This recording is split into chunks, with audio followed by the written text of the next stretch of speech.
Assalamualaikum warahmatullahi wabarakatuh. Saya Upa Rama dengan NIM 2008 10 70 10 073. Untuk tugas kedua ini berkaitan dengan tugas sebelumnya dan kita menggunakan base data yang telah kita buat sebelumnya. Nah, langsung saja untuk soal yang pertama yaitu membuat query SQL yang melibatkan dua tabel. Di sini saya menggunakan perintah where. Ya, ini. Namun kita juga bisa menggunakan perintah join. Langsung saja untuk sintaknya, select menampilkan atribut nama pada tabel dosen, atribut prodi, dan atribut jabatan pada tabel dosen.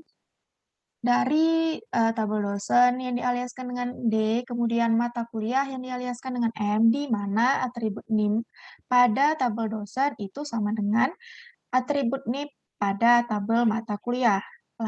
Kemudian ya kita keluarkan, kita runkan maksudnya, dan akan dikeluarkan output seperti berikut. Untuk soal yang kedua, membuat query SQL melibatkan dua tabel menggunakan fungsi agregat. Di sini saya menggunakan fungsi sum, yaitu total nilai, tetapi di sini dia cuma bertipe numerik string. Kemudian ditampilkan atribut nama pada tabel dosen, sum semester S semester, from dosen D, dialiaskan mata kuliah M, di mana atribut NIP pada tabel dosen sama dengan atribut NIP pada tabel mata kuliah, group by. Nah, di ini dia bakal dikelompokkan. Kalau misalkan kita nggak gunain group by, bagaimana?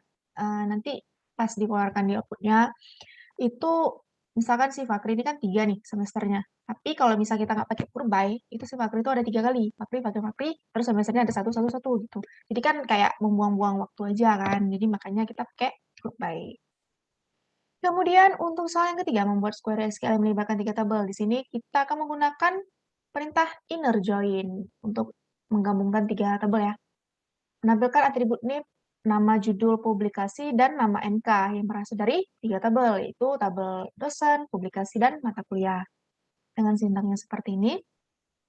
Inner join publikasi, atribut NIP pada tabel dosen sama dengan atribut NIP pada tabel publikasi, kemudian kemudian inner join mata kuliah dengan atribut NIP sama dengan atribut NIP pada tabel publikasi sama dengan atribut NIP pada tabel mata kuliah. Kemudian query result-nya ini. Kemudian untuk soal yang keempat, membuat query SQL yang melibatkan 3 tabel menggunakan fungsi agregat. Saya menggunakan fungsi min, yaitu akan ditampilkan nilai terkecil, tetapi syaratnya itu kurang dari 5 gitu. Ini dia having min M semester kurang dari 5. Jadi yang akan ditampilkan itu semester-semester yang kurang dari 5, yaitu 32, 32. Kemudian soal kelima, membuat view dari 2 tabel.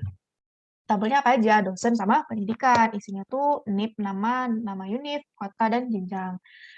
Saya di sini menggunakan nama untuk tabelnya pendidikan dosen. Nah, view ini dia akan menggabungkan field dari tabel yang berbeda. Sintaknya create view pendidikan dosen as select NIP, nama dari tabel dosen, kemudian nama univ, kota, jenjang dari tabel publikasi dari dosen, inner join gabungkan dari tabel pendidikan, mana NIP dosen sama dengan NIP pendidikan.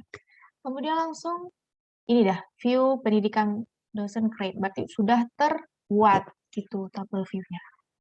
Terus kita select bintang from pendidikan dosen untuk menampilkan isi data yang telah dibuat pada perintah view, seperti ini.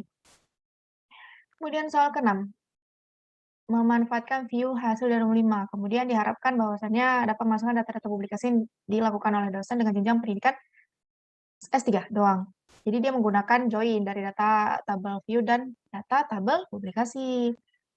Ini cuma ditampilkan bahwasannya jenjangnya cuma S3, selebihnya tidak. Itu dikeluarkan outputnya Ulfa dan Patris, di mana memiliki jenjang S3. Kemudian soal ke-7. Membuat SQL SKL akan mengembalikan nama dosen yang mengajar mata kuliah paling banyak untuk setiap semester. Di sini saya menggunakan 2 sintak. Yaitu yang sintak yang pertama, penggunaan count. Kemudian di mana atribut NIP pada tabel dosen sama dengan atribut NIP pada tabel mata kuliah. Kemudian dikurubaikan, dikolomkan, digabungkan.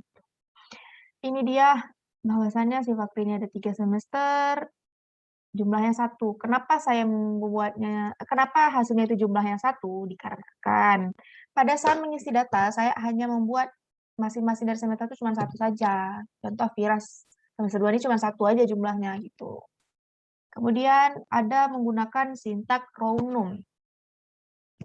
Nah, row-num ini untuk menampilkan data sesuai yang kita inginkan. Sintaknya sama, cuman di semesternya tuh beda. Yang semester 1 ini salah, maaf, ini semester 2 maksudnya semester 2 ini ada Ulfa, kemudian semester 3 ada Fakri, semester 5 ada 5. Sintak itu sama, cuman bedanya di semester aja gitu loh. Kemudian soal yang ke-8, membuat suara SQL yang mengembalikan nama dosen dan jumlah publikasinya pada setiap tahun, di mana jumlah publikasinya kurang atau sama dengan 2 setiap tahunnya. Ini adalah sintaknya, bahwasanya group by dikelompokkan having count tahunnya tuh kurang dari sama dengan 2. Jadi jumlah publikasinya tuh kurang dari 2, yaitu 1. Kalau misalkan lebih dari 2 nanti nggak keluar dia jumlah publikasinya. Sekian presentasi dari saya akhiri. Assalamualaikum warahmatullahi wabarakatuh.